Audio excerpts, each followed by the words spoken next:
Padua in northern Italy is one of those great old cities with a beautifully preserved historic center. The pedestrian zone has got arcades and shops and bars and cafes, cobblestone and broad piazzas, and lots of people out having a good time. We say Padua, Italians say Padova. In this episode, we're going to focus more on people and the street life rather than historic sites like churches or museums. We'll be showing you some great old buildings and suggesting a nice walking route that will get you right around through the historic center of Padua. And we'll take you into the University District. Padua makes a very convenient day trip from nearby Venice, which is just 24 miles away. It's about a half-hour train ride. Take the normal train and it will be quite inexpensive. You don't need the more expensive fast train. The station is located in downtown, but it's not in the historic center. It's about a mile away. You can walk if you like. It's a pleasant stroll along a busy commercial street, or you could take the tram or hop on a city bus. Padua's tram is relatively new, having opened in the year 2009. And notice how easy it is to board. It's right at street level, as most European trams are. And you can buy your ticket from a machine right at the tram stop. It just takes about 20 minutes walking, so if you have the time, consider walking from the station to the center. And then later, when you're returning to the station, you can take the tram. Pass a nice park along the way. It's called Giardini Del Arena because the ancient Roman amphitheater was on this location and traces are still there. When you arrive at the pedestrian zone, the first landmark you're going to see is Piazza Garibaldi with a column in the middle and some modern shops around it. The main pedestrian street here is Via Cavour, and it extends right through the historic center with a Piazza Cavour on the side. Café Pedrocchi has been a cultural institution in the center for nearly 2 centuries, built in a neoclassical and Egyptian style. Just around the corner on the right side, you'll find the Tourist Information Office, which has the usual assortment of brochures and a little free map. But if you want a good map, you'll have to buy it at a newsstand. One usually sees fun street entertainment when you're out walking in the pedestrian centers of Europe. And here we've got some lively music from a little combo originally from Montenegro. We'll see them later on performing for a street party graduation of some medical students. City Hall is in the Palazzo Moroni, a grand Renaissance-style structure from the 16th century originally. It's got a 20th century facade. And there's a courtyard out back, which is the oldest part of the building. You'll find the main piazzas of town just 1 block over from that central pedestrian street. Oh, in typical Italian style, you've got people out relaxing, talking, having a drink, having a snack, and just generally taking it easy amidst a wonderful historic setting with some buildings going back 700 years. We'll spend quite a few minutes here exploring this great site. I'm in the historic center of Padova, which is one of the oldest cities in Italy. It dates back 3,000 years, founded way before the Romans. And then during the Roman period, it became a very important city. This Piazza delle Erbe is punctuated by a grand fountain with a seating bench all around it, and grand buildings and cafes, and this colossal palazzo that we'll be taking you into shortly. They say it has the largest room ever constructed above ground level in the Middle Ages. The grand Palazzo della Ragione is surrounded by 3 primary piazzas, Delle Erbe, dei Frutti, and dei Signori. This is the heart of Padua. The huge pavilion behind has a lot of cafes and there's restaurants all around it.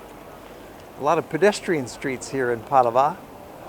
It's also a university town with the second oldest university in the country that was founded in 1222. And today there's lots of students around. It's a very big and busy university.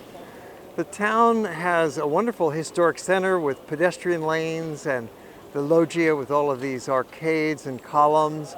It's very pedestrian friendly and bicycle friendly. People are pedaling all over the place here. And there's lots of cafes, naturally, sidewalk cafes. People are eating and drinking. In the evening, especially, the young people come out about 6 o'clock, 7 o'clock, and have a spritz or a beer or have a wine at the cafe. And there's various historic sites associated with Padova. There's the Giardini Chapel with the paintings by Giotto and the great church of St. Anthony. It's a wonderful spot, especially here in the historic center, which goes for about 10 square blocks. And there's a few cars and scooters that come through, but for the most part, it's just for the people. One of the very attractive elements of the city are the large number of arcaded streets. It seems to go for many miles with the columns and the arcades overhead, protect you from the rain and the sun. It makes a very nice, inviting pedestrian atmosphere. Here we're in the Piazza Dei Signori, one of the 3 or 4 major squares of town. Of course, cafe tables in the middle and Loggia arcades all around it, and bicycles going through, scooters, the occasional car. It's a wonderful, peaceful spot here.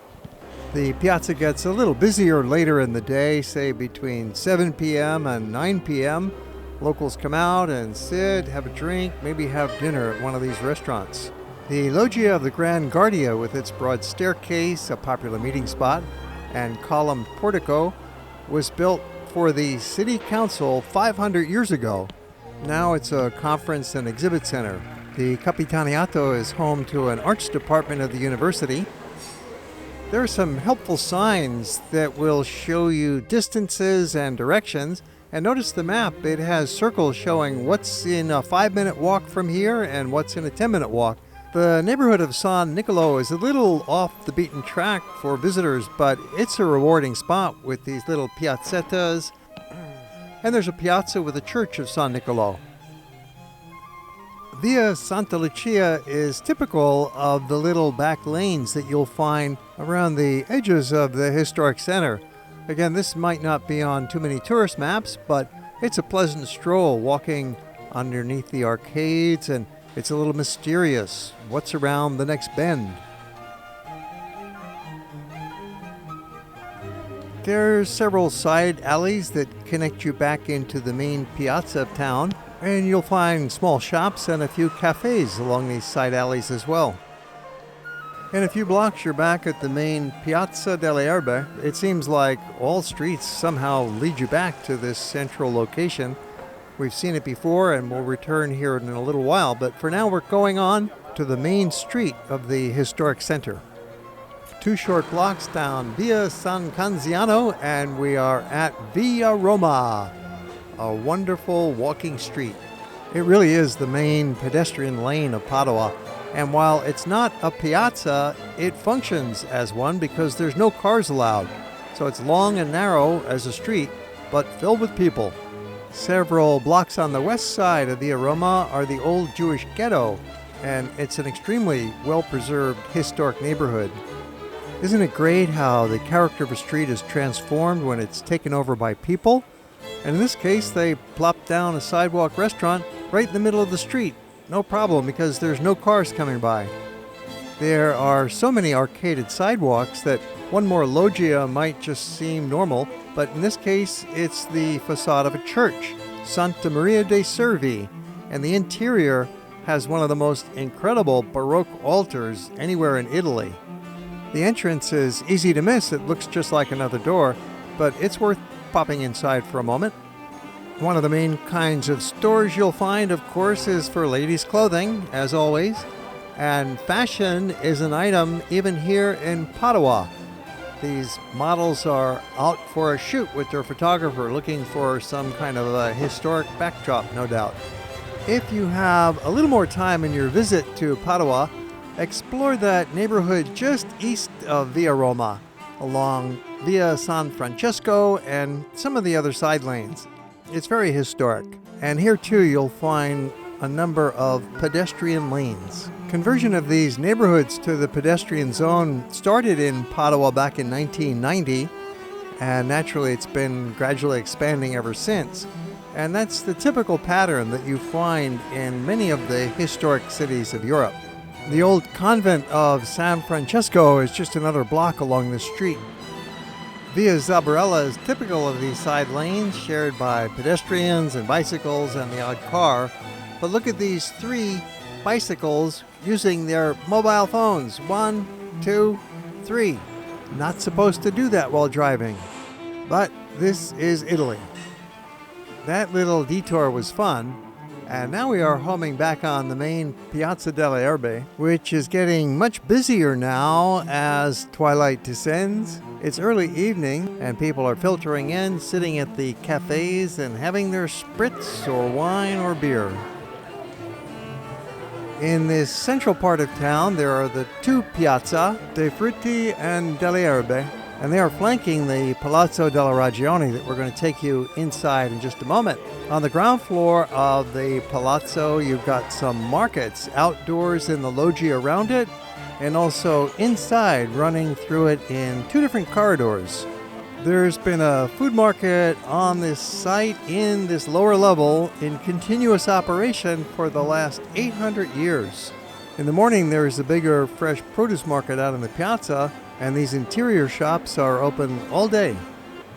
Well, okay, now we're going to take you into the Palazzo della Ragione, also called the Salone, which opened for business in the year 1219. Nice view of Piazza delle Erbe from the Loggia. Inside we have the Great Hall, which is reputed to have the largest roof unsupported by columns in all of Europe. And they say it was the largest room constructed above ground level in the Middle Ages. This great building was completed by the year 1219, and later that century, Giotto painted frescoes on the wall. However, there was a great fire in 1420 that destroyed much of it. This current wooden roof was built, and 300 fresco paintings were created in the mid-15th century, depicting the apostles and the Virgin and signs of the zodiac. The large wooden horse is about 500 years old and based on the bronze original by Donatello. These highly decorated loggia were added to the building about a century later. There's a lovely view from above, and this grand staircase will lead you right back down into the Piazza delle Erbe. A block away in front of City Hall, we found some sort of a street party going on. Turns out they're celebrating graduation day at the Padua Medical School. It's the oldest medical school in the world, first founded with the university in the year 1222. And this being Italy, they know how to celebrate in the streets. Amazing to think this ritual has been going on annually for about 800 years.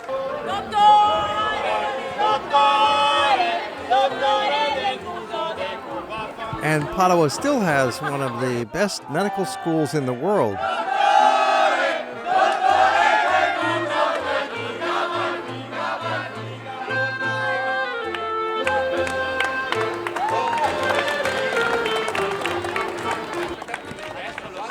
The university has been associated with a large number of important intellectuals such as Copernicus and Galileo and Stendhal and William Harvey, who developed his system of blood circulation here.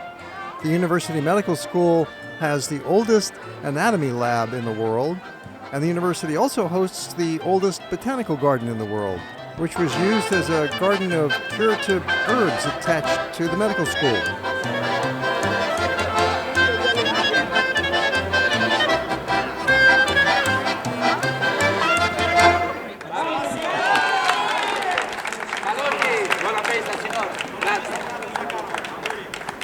When done with your visit to Padua, you can catch the tram right back to the train station.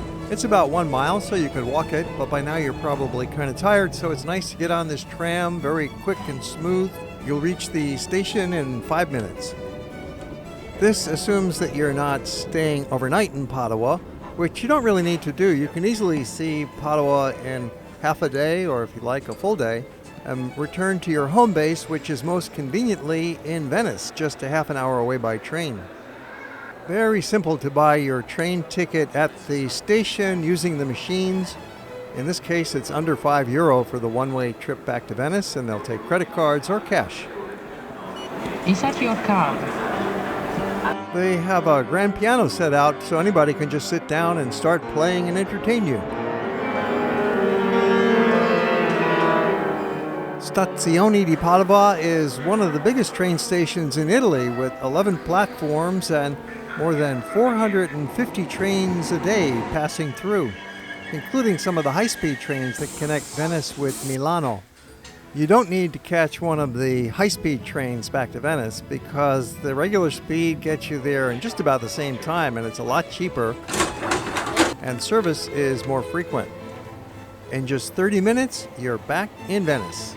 We have many more shows about Italy and Europe and the rest of the world on our YouTube channel and our website.